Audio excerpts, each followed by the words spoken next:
Kami berdiri dengan penuh rasa hormat di depan Mahkamah Konstitusi untuk menyampaikan sebuah situasi yang mendesak dan kritis. Gugatan sengketa hasil pemilihan Presiden 2024 yang diajukan Capres Anies Baswedan dan Ganjar Pranowo ke Mahkamah Konstitusi dianggap berpeluang membalikkan hasil kontestasi jika mampu membuktikan dugaan kecurangan seperti dituduhkan selama ini. Menurut Program Manajer di Perkumpulan untuk Pemilu dan Demokrasi atau Perludem, Fadli Ramadhanil, meskipun terdapat selisih perolehan suara yang jauh di antara peserta Pilpres, tetapi hal itu tidak menutup kemungkinan MK bakal mengabulkan permohonan. Akan tetapi, kata Fadli, kedua kubu harus membuktikan dan meyakinkan para hakim konstitusi dengan bukti-bukti dan saksi-saksi yang dihadirkan dalam sidang terkait dugaan kecurangan dalam Pilpres 2024. Karena kalau suara Prabowo dihanguskan misalnya karena didapatkan dari proses yang tidak benar di Jawa Barat, Jawa Tengah, Jawa Timur, ya bisa saja MK membatalkan hasil pemilu lalu kemudian memerintahkan pemungutan suara ulang.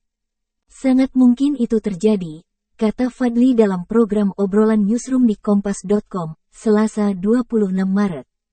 Menurut Fadli, jika kubu Anies dan Ganjar mendalilkan terdapat penyalahgunaan bansos yang dilakukan penjabat negara dalam permohonan gugatannya, maka mereka mesti membuktikan di mana saja praktik itu terjadi.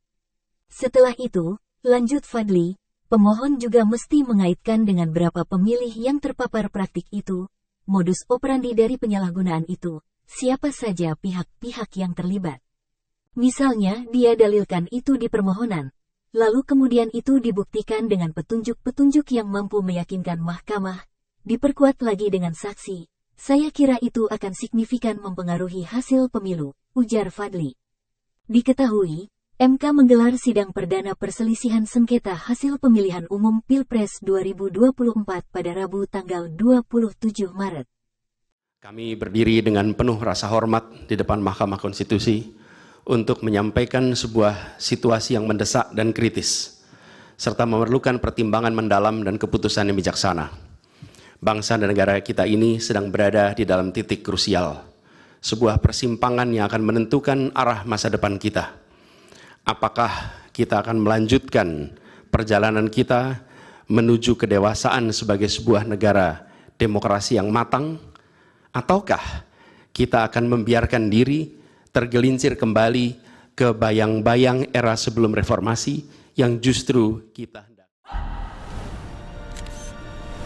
Tribun X menghadirkan lokal menjadi Indonesia.